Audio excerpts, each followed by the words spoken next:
It's backstage at the University of Minnesota in Minneapolis, and Bill Evans is blazing his way out of Chicago and Rick's Cafe American by way of Northrop Auditorium.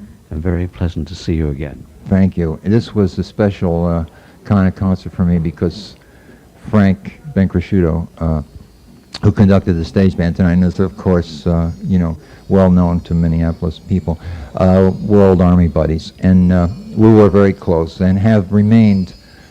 It was a kind of friendship that never ceases, even though we don't see each other too frequently, and so it was a special concert for me to be here as a result of Frank bringing us here and having that reunion. But it worked out, I think, very well. We had a large audience, and despite the size of the hall, the sound was excellent, the piano was excellent, and we felt good, and the audience responded nicely, and I think it was just a nice evening. Well, you're, of course, in a hallowed hall, the home of the old Minneapolis Symphony Orchestra, recorded with one microphone by Mercury Records way back. Indeed, Anatol Dorati, right? Dimitri Mitropoulos. Oh, and Dimitri Mitropoulos, of course. Well, you certainly had some outstanding conductors here. Yeah, I remember I had a few of those recordings myself. Bill, this experience tonight, and of course you've been capturing young musicians. In fact, you have Mark Johnson out of Denton in North Texas in your group right now. But how about the caliber of musicians you were working with tonight, speaking to Minnesota and Dr. Ben?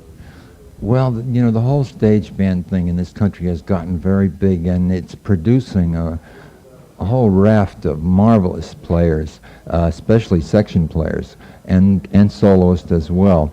And the marvelous thing about most of them is the spirit and the dedication and that kind of enthusiasm that you can't get hardly even from a professional.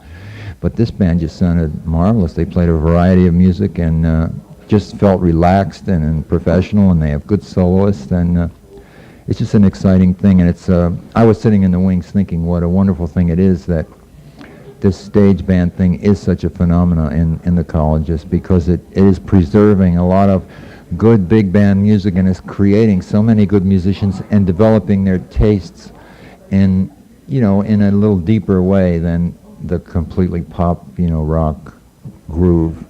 So yeah, it was really fun. On a personal note, your career to this point, well, how does it feel, and how does the music business feel as far as acceptance of your repertoire, your program, your performance? Do you sense a new audience building and a renaissance, in a sense? Jazz has been living a kind of a subhuman life under the age of rock, hasn't it? Yeah, especially so in the 60s and early 70s. Yeah, it's definitely a great period for jazz. It's just a very good period now. There is a large young audience that is discovering jazz more and more every day and becoming deeply interested. And it's going to be even better. I think it's just going to be a great, maybe in the next 10 years will be a wonderful, wonderful period for jazz.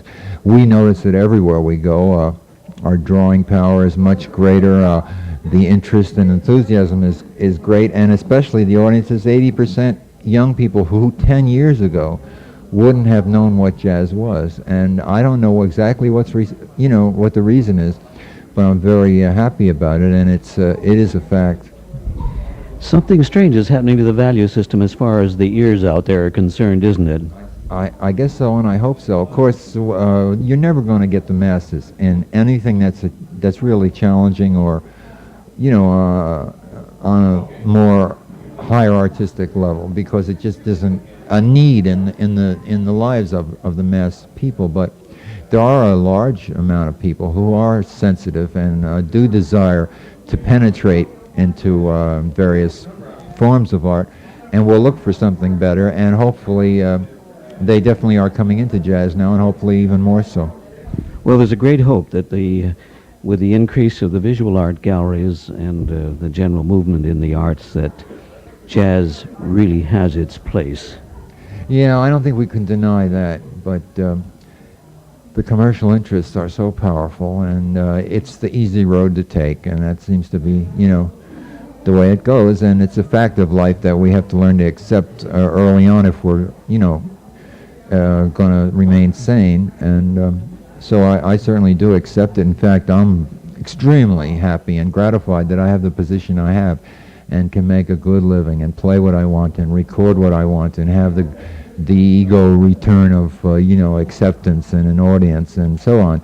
So I'm one of the lucky ones. However, there are so many good players and good jazz musicians that don't have the position that I have, that have to go out and play music far below their abilities in order to make a buck, or what. And it's too bad that the public at large doesn't want people to do their best, and that's really the tragedy of it. Is the people that make it, it's nice, but there are, for them, every one of those, there's 100 out there that are really accomplished, good players, and are struggling to get a commercial job, and they should be. The club should be filled with, good jazz musicians and audiences that are tuned into encouraging them and giving them the gratification that they've worked for and deserve. Bill, one more question here. For you, are there new frontiers that you're looking at, trails you want to blaze, paths you want to travel, horizons you want to, get over? Yeah, musically not so much. I don't think in terms of pushing the barriers of music forward in a great sense. I tend to want to get deeper into what I'm doing, and my progress has always been more through the middle than moving out toward the extremities.